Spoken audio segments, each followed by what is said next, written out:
It's banlist season, I guess. It could be 2 months or 5 months from the last banlist. Who knows? As is tradition, starting off with the Unlimits Spellbook of Judgment. This card is doing absolutely nothing at the moment. What will 3 Spellbook of Judgments do? Nothing! Special Summon Jowgen during the end phase ain't quite what it used to be. Next card to come back to 3, Yatagarasu. It's just another card that's doing absolutely nothing. If you can manage to get the Yata lock in this day and age, I will applaud you. Next up, Pot of Desires. This card is probably the weaker of the good pot cards that we have. I mean, Pot of Desires is good, but compared to Prosperity, which is still at 3 here in the TCG, it's not as good, I don't think. So this card can absolutely come back to 3. I don't know why it didn't come back to 3 on the last list, but here we are. Semi-limits. Things that we should have 2 of. Example, Salamangreat Gazelle. What is Salamangreat doing right now? Basically nothing. Sure, they can put up some good boards, but against Tier Elements, it doesn't stand much of a chance with the deck milling a bunch of cards and shuffling cards back. That's also considering that they're mostly playing with their graveyard. Yeah, Salamangreat just isn't doing a whole lot, this format. Putting a Zelda 2 will do absolutely nothing. This card could probably come back to 3. I made this prediction in my last one, but I'm going to do it again. Spiral Resort. Without Master Plan, this deck doesn't do a whole lot. Without Master Plan, this deck simply isn't as good as it was. And honestly, this card can probably come back to 3 as well. With Resort higher than just 1, it has a chance of maybe becoming a bit of a rogue deck, as opposed to being just dead in the water. And this is yet another deck that plays a lot in the graveyard, which is heavily disadvantaged against Tier. Tiers just needs to kind of go away, but we're getting to that. Last card that can come back to 2, can probably come back to 3, Mecha Phantom Beast O-Lion. With Auroradon and Vibrex banned, there's no reason for this card to be on this list. The combo's dead, no one cares. Bring this card back to 3, there's no point for this card to be on the list. Cards to be limited. Magispector Unicorn Kirin.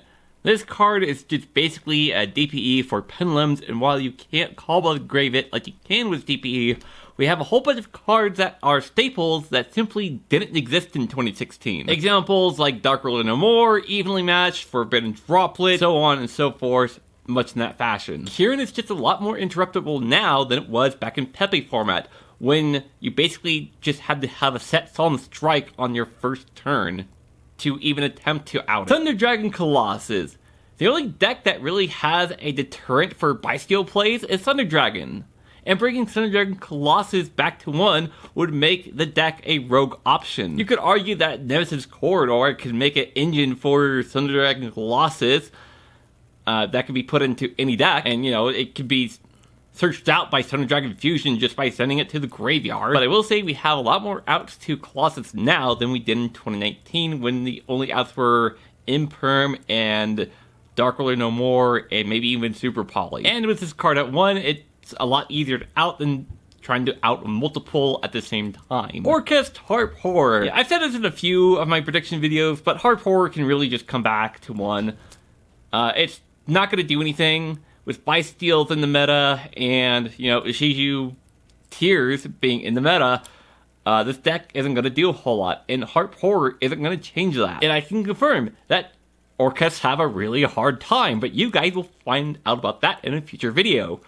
Maybe. Now, on the fun part, hitting the meta deck. Starting off with, well, Sprite Starter 2-1. As its name implies, it's a starter for sprites, so they could start their combo a little bit easier. Now that's if they don't open up Sprite Blue to begin with. Putting it to 1 puts a lot more focus onto Jet to search out starter to begin with, and instead of something like Smashers, just to get the combo going. Or we can limit Sprite Elf to 1, so that when it's a 1 and a done kind of deal, its Sprite goes away, and the deck becomes a lot more reliant on trying to keep the 1 elf alive on board, or some way to bring it back. Primeval Planet Perler Rhino. It is just the Rhoda for Tier Element, and it destroys a card with any tier card if returned back to the deck. Not just by fusion summon, by the way. So if a shuffler like Midor or Keldo shuffles back a tier element card, guess what? They can pop a card for free. Putting this card to 1 lowers the deck's consistency and shenanigans like I just described. Tier element Heaviness to 1. It is effectively a hand trap, and if your opponent opens it during your first turn, it becomes our turn, and your opponent can pretty much set up a full board during your turn. Putting Heaviness to 1 lowers that chance significantly. Now, it is time to hit some cards with the Banhammer. Starting off with Barrier Statue of Stormwind. What makes this statue different from all the other statues is that it is searchable in Flu. And I've seen some people argue that it has low stat lines and that you can easily beat over it. Sure, I'll agree to that. But in a deck like Flu, where the second you normal summon, it becomes our turn and all of a sudden there's a Mega Raiza on board. And, that argument doesn't quite hold up, now does it? Speaking of Mega Raiza, here we are. Shuffling cards that your opponent controls just by tribute summoning, and just recycling the Raiza that you just summoned.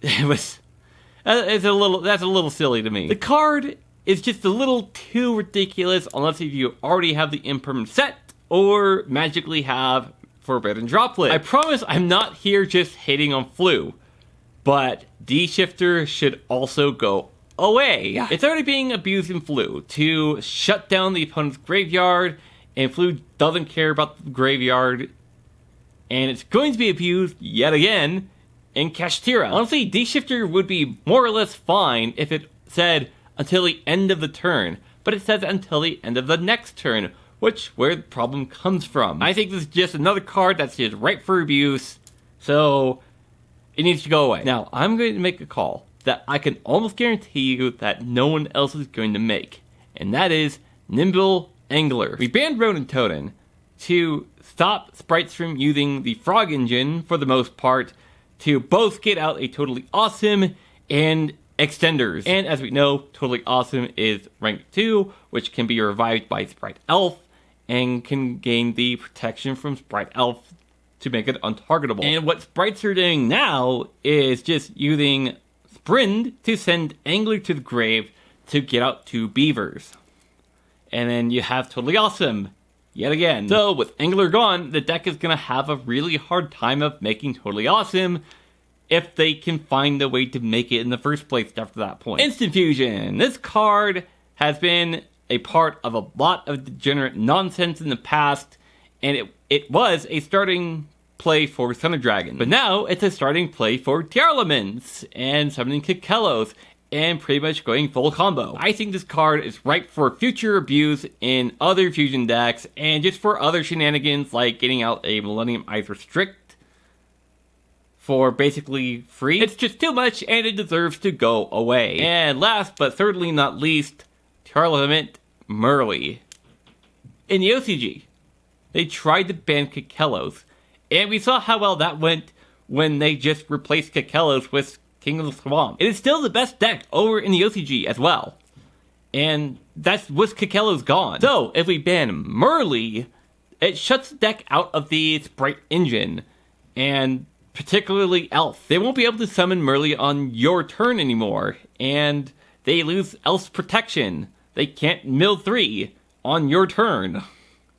By Merly, at least. It also makes it so that you can respond to Kikelos, because it won't be chain blocked by Merly. So instead of just having to rely on Call of the Grave to target Kikelos, you can also use Ash Blossom. And instead of the deck milling 8, it's only milling 5, which the difference is arguable, but it's not as much, and it's not being chain blocked anymore. Now, I can easily see Konami going for Kikelos to ban it, but I don't think that's correct. I think hitting Heaviness and Pearl Rhino 1 and banning Merly is the correct way of handling the deck. Thank you all so much for watching. If there was anything that I missed, let me know down in the comments below. And while you're down there, subscribe to the channel for more amazing content. My name is Vincent, and I am the Race Duelist.